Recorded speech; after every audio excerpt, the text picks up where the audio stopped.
Welcome to Quest for Knowledge. Today we are going to go through with the summary of Operation Indian Ocean by Mihir Sen. This one is for the BCom 3rd Sem English. So Mihir Sen 1930 to 1997 was the only man to have swum the oceans of 5 continents in 1 year, which he achieved in 1966. Park Strait, Dardanelles, Bosphorus, Gibraltar and Panama Canal. It earned him a place in the Guinness World Book of Record as the world's greatest long distance swimmer in 1956. He won Padma Shri and Padma Vibhushan in 1967. He was inspired to take up long distance swimming after he read about Florence Chandwick, the first American woman to swim the English Channel in 1950. After several attempts, he became the first Indian to swim the English Channel from Dover to Calais in 1956 and did so in the 4th fastest time, that is 14 hours and 45 minutes. Operation Indian Ocean is an autobiography essay by Mihir Sen. Mihir Sen says that his motive for swimming the 7 seas was primarily political. Being a young nationalist of uncommonly strong view and unorthodox ambition, he wanted to show the world that Indians are made of, to set for young Indians an example of courage and to tell them that now one of the best thing to do with life is to risk. In this way, we hoped to prepare them for what he saw as their destiny. So he says his achievement is not for the trophy, for the prestige, for the pride, but he says to courage, to instill the courage on the young minds of our Indians that when you take risk, you can achieve any heights. He says, I had undertaken this perilous swim not to gain fame or trophy, but to prove once again to the world that Indians are no longer afraid.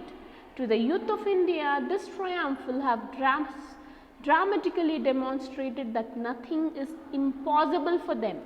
All they have to do is to believe, persevere, and the goal will be theirs. So that is what Mihir Sen want to inform to the young Indians. So Mihir Sen's early days. Mihir Sen begins the essay by nothing, but why he was drawn to swimming the sea. He says that it is true, the call of the sea has always found an echo in him. He says that he was very poor and could not afford yachts to roam over the sea and to found it easy to swim. But he writes he feels thrilled, he extremely enjoys and be happy swimming across Indian waters like in Bombay, Puri, Gopalpur, because he had always been attracted to Indian seas. So he admits that he had not thought of swimming across the Park Strait, which is a narrow channel of Indian Ocean that separated mainland India from Sri Lanka. Until after he had conquered the English Channel, he said that he was tempted to conquer uncharted, unconquered, hazardous sea which posed all the element of challenge, danger and difficulty. So in 1960, he started to train rigorously to take up the challenge. He had to make a detailed study of the fact and information of the sea between two countries. He noted that both were not an easy task. It was not at all an easy task. Though he collected very much of information and he found very little. Okay, on those days without internet and without that much of technology in 1960s, he tried to collect much of the information, but he got very little. Was known about the Park Strait regarding its tides and currents. In case of English Channel, the Channel Swimming Association provide detailed and accurate information about weather forecast, timetable, etc.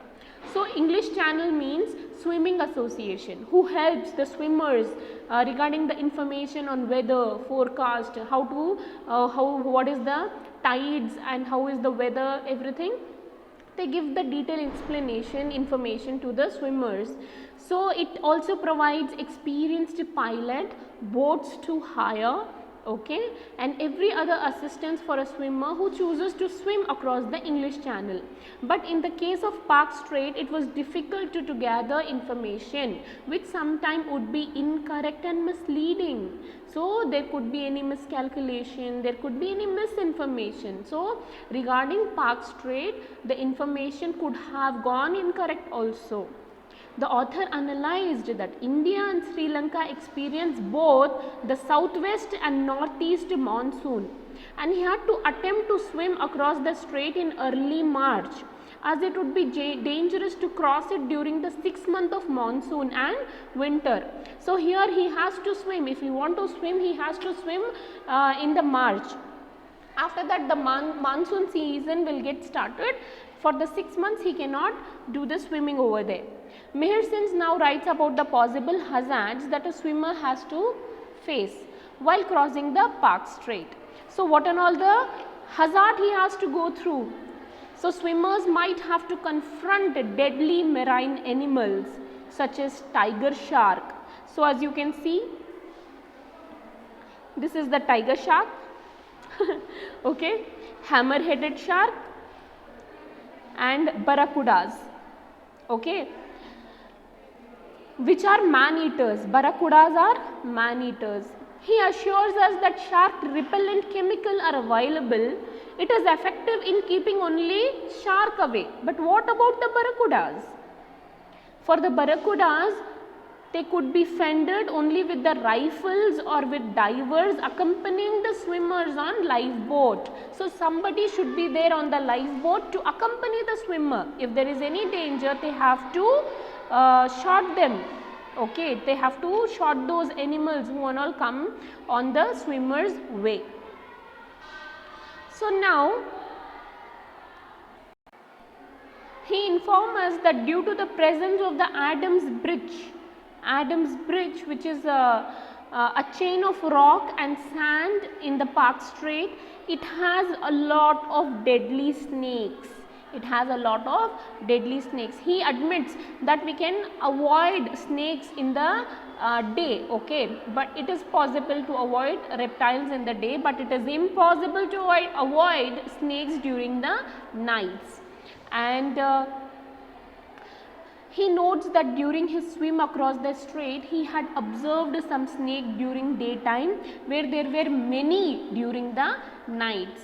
Mihir Sen say that there were travel restriction between India and Ceylon. When he attempted the swim, but fortunately they were waived. He say that he is thankful for the generous cooperation of Indian Navy, without which his attempt to swim across the strait would not have happened. Admiral Chatterjee of our Indian Navy has consented to provide 2 gunboats, okay, gunboats. So it will be like this. So it's a gunboat, the INS Sukanya and INS Sharada, to navigate the swim for his safety. So these Indian Navy officers will be navigating them, while the Mihir Sen will be swimming, just to confirm for his safety. Now Mihir Sen now he says when he was not able to start the swimming on the appointed day, which was April 3, 1966 at 5 a.m. from Talai Mannar in Ceylon due to an equatorial storm. So it was postponed for 2 days. In that, what happened, he got cold while practicing in the Gulf of Mannar. So here it is the Gulf of Mannar. So he was doing some practice over here. So on that time, what happened, he got cold. So after 2 days, okay, from the appointed date, he started his journey, that is on April 5th in 1966, 5:45 a.m. 5:45 a.m. he started his journey. Being a full moon night, the sea was illuminated by moonlight and the tide was deadly. but he had to start the swim because it is a do or die kind of a situation, or else it was a now or never kind of a situation. Why? Because the southwest monsoon, if it will get started, then he could not swim for over a year. So the author had calculated swim would take more than 15 hours. Okay, the swim will take 15 hours, but the expert assured him that the moon would not affect the tides strongly at the time of the year, but only by half a knot. Half a knot means 1 knot is equal to 1 mile. So how the strongly the tides will come, so that it will affect the swimmers. So based on the moon. So he says that in this moon the tide will not be that much of it will not affect that much. So it will be like half a knot. So 1 knot is equal to 1 mile, half a knot is equal to half mile. Okay, Mihir Sen then he goes on to describe the swim across the strait, how he started to swim. He had begun to swim early at dawn, and it was totally dark and the ocean current was quite strong. He notes that all long distance swimmers usually start early facing strong ocean current because they face it energetically at start. He says that the blistering equatorial sun tortured him and he would get thirsty often. He revealed that long distance swimmers usually survived on liquid like coconut water, honey, lime juice, ice cold water. He says he swam at steady pace of a half knot per hour, and by 4:30 p.m. he was just about 5 miles from the shore of Dhanushkodi. So he had the expectation that he is only 5 miles away from the shores of Dhanushkodi. He estimated that now he will swim briskly for the next 3 hours, so that he would reach the shore near to Dhanushkodi by 8 p.m. Mihir says that he anticipated that everything would work out fine. But Let Martis, the Navy crew captain who is in charge of protecting him, had quite confidently assured him that he was within 2 miles of the shore. So this is Dhanushkodi. Okay, here this tip point is let me show you where is Dhanushkodi. As you can see here, it is Dhanushkodi. So he is going to start from Talaimannar to Dhanushkodi. He has to swim from Talaimannar to Dhanushkodi. So they were in the misguidance, with the misinformation that they are only 2 miles away from Dhanushkodi. But Let Martis, the Navy crew captain, he said we are only 2 miles off the shore. But actually the estimation gone wrong. Martis consulted INS Sharda, Captain Sharma, and they told him that they are still 6 miles off the shore. This information left Mihir furious because he had easily swam across the calm water. In the calm water, he was swimming briskly. Just he thought they are away only 3 hours. So the miscalculation, he now needed to swim. He had swum towards Rameshwaram. He was needed to go to Dhanushkodi. He has headed towards Rameshwaram now. Where is Dhanushkodi and where is Rameshwaram? Are you able to understand? He is needed to be in here, Dhanushkodi, but he has gone near the Rameshwaram. So they have been miscalculated the route also. Now what happened? The landing point, he had swum towards Rameshwaram 20 miles to the south instead of Dhanushkodi. Instead of Dhanushkodi, he swam across Rameshwaram. The author admits that he was heartbroken because of the ragging flood tide would start after 8 p.m. So as the moon will be there, that much the strong tides will be because of the moon. Mihir Sen then goes on to describe that the perilous swim across the strait. He notes that as soon as the tide began to flood, a strong breeze broke out and the sea turned into a raging, foaming hell. He had been swimming for 15 hours in the blazing sun and often had to face large snakes that were thankfully shot down by martyrs by saving his life. He said that he had swum through the powerful tide and 10-foot waves through sheer willpower. Moreover, there was a danger of navigational error. So the navigational error, so the navigation will be here, the swimmer will be here. By chance, if there is any error, they could lose the connection. Are you able to understand? So, diving boats with experienced divers found it difficult to stay close to him. He is thankful to let martyrs of the Navy team for personally escorting him by swimming ahead of him. The author says that he was relieved when the tide started slackening at midnight and he was able to make rapid progress through the raging sea, churned by a howling wind. He felt reassured when he spied the lights of Dhanushkodi, when he was about to see the lights of Dhanushkodi, okay, where that is the landing stage of their boats at 3 a.m. of the next morning. But the destiny was still away. He could see the destiny, but it was still away. He notes that the goal was at sight, but not the end of the ordeal.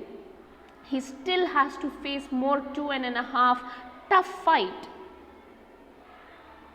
After 30 hours of swimming 40 miles across the strait, Mihir Sen landed on the shore of Dhanushkodi, where an excited crowd of admirers were standing to welcome home their hero. Mihir Sen writes, I stood at last on the shores of India. Words will never adequately describe my feeling at that moment. His admirers gave him a rousing welcome and the media went in a frenzy of flash bulbs. His wife Bella, his younger brother Kalyan were also among them. Later, the Navy announced to the world that Mihir Sen had successfully swum across the Palk Strait. Mihir Sen was overwhelmed when the crew of INS Sukhani handed him a message from the President of India, Radhakrishnan, congratulating him on his successful swim. He notes that it was crowing hour for an exacting venture which was as risky as it was difficult, a moment that will perhaps never come again in a lifetime. Mihir Sen concludes the essay writing, I had undertaken this perilous swim not to gain fame or trophy, but to prove once again to the world that Indians are no longer afraid. To the youth of India, this triumph will have dramatically demonstrated that nothing is impossible for them. All they have to do is to believe and to persevere, and the goal will be theirs. For it is my firm conviction that unless we individually become adventurous and positively restless and enterprising, India will not be able to break the bonds of apathy and tradition, whether on the physical or on the intellectual front. So he says that this one is for the youth, to showcase the youth of our country that nothing is impossible. What do you need to have is to have a courage to take risk and to believe and to persevere, and the goal is theirs and goal is ours. My Indian Ocean venture was a humble contribution towards enhancing, instilling courage into the young minds of our young Indian country. So that is all about this summary. So he gave a new dimension to Indian swimming. He is the first Indian person who ever, and a first person to ever swam into all the 5 continent oceans in just within a year. So a great salute to such a true Indian, And that is it. If you found this video helpful, do like, share, subscribe and share it with your friends. Thank you very much.